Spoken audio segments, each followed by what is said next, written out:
안녕하십니까? 국회 탄핵소추단 간사 겸 대변인 최기상 의원입니다. 윤석열 대통령 탄핵 심판 사건 국회 소추위원 정청래 법사위원장의 소추 대리인 명단을 발표하겠습니다. 대리인은 총 17회 변호사입니다. 대리인단 공동대표는 김희수 전 헌법재판소장 권한대행, 송두한 전 국가인권위원회 위원장 전 헌법재판관, 이광범 전 이명박 내곡동 사저 특별검사, 이상 3인입니다.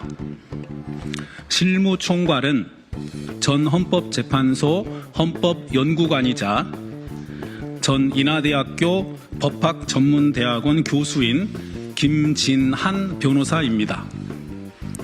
다른 소추 대리인 명단은 대부에 드린 자료와 같습니다. 대한민국의 헌법과 국민을 지키는 역사적 소임에 최선을 다하겠습니다. 감사합니다. 인내심이 한계가 왔다. 안 그러니까 마음대로 하시잖아요. 형사적으로 법 위반되면 공무집행방해, 허위공문서 작성, 직권남용, 권리행사방해, 형사처벌됩니다. 사법부에서 발부하는 압수수색 영장을 가져와야 주겠다는 취지입니다. 그 전에 달라는 거죠. 기회를 드리고 있는 거예요, 오히려.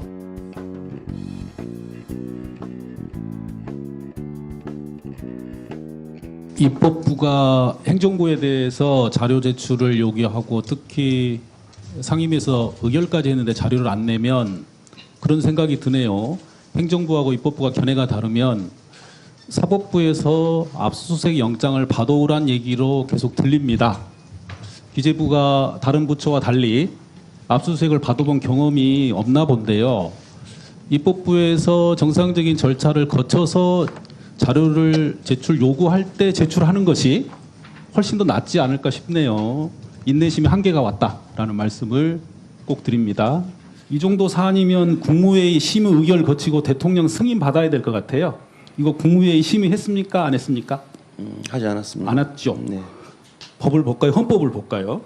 대한민국 헌법에 국무회의 심의를 거쳐야 한다라고 강제적으로 돼 있습니다. 내용이 예산안, 기타 재정에 관한 주요 사항. 그 아래쪽에 보면 행정각부의 중요한 정책의 수립과 조정이라는 표현이 있어요.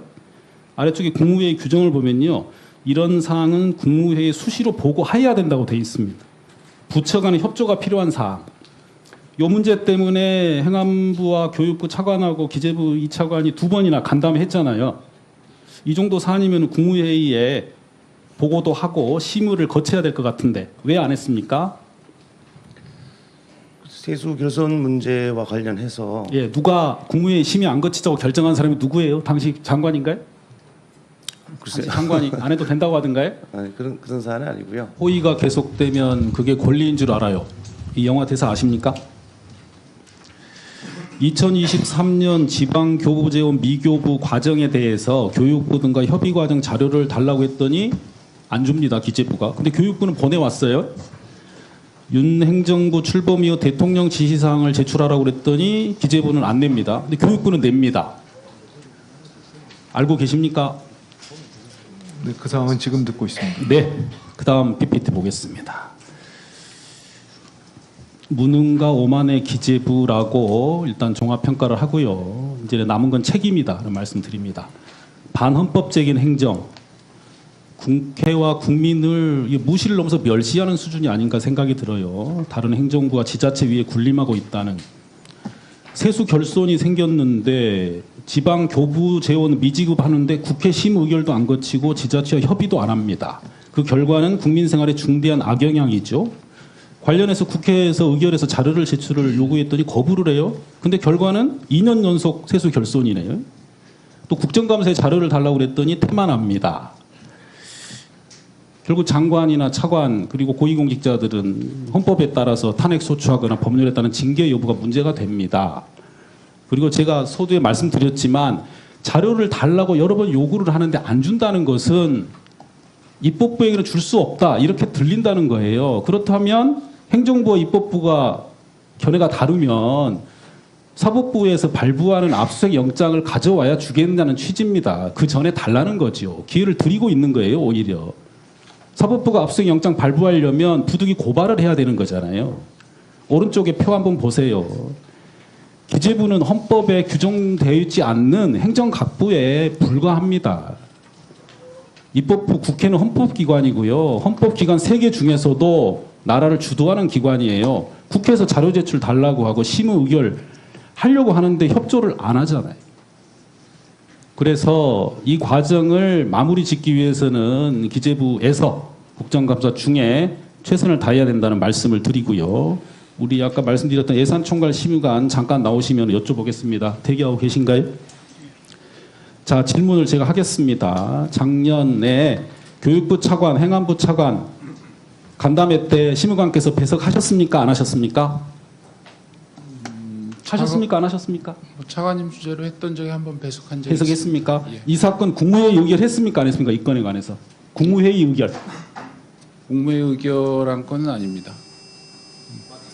세수 결손 대응 방안으로 지방교부세, 지방교육, 재정교구부 미지급을 통해서 대응하자라는 의견을 낸 국이 어느 국입니까? 기재부에? 국고국인가요? 재정정책국인가요? 어딥니까, 차관님? 그 부분은 뭐 특정국에서 어딥니까? 아이디를 냈다기보다는 그 내부- 전반적으로 자, 간부회의에서 이야기가 되는 걸로. 그거 맨 처음 내신 분 있으면은 자신 있게 저쪽에 가서 좀 서서 기다려 주세요.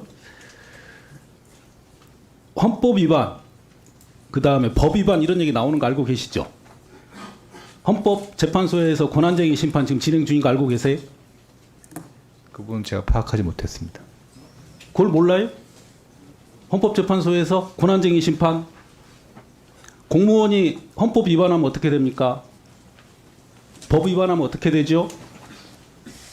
당연히 위반하면 안 된다고 생각합니다. 안 된다는 정도가 아니죠. 헌법 위반하면 공무원 탄핵돼야 되죠. 징계받아야 돼요. 형사적으로 법 위반되면 공무집행방해, 허위 공문서 작성, 직권남용, 권리행사방해, 형사처벌됩니다. 지금 기재부에서는 본인들의 판단이 옳았다고 얘기하시잖아요.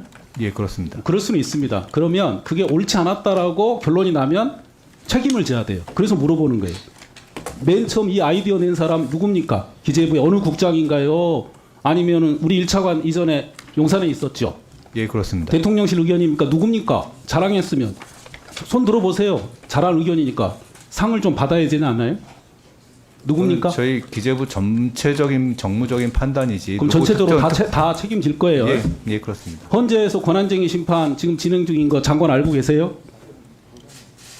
제가 지금 와가지고 예, 죄송합니다. 국회에 자 같이 들으세요.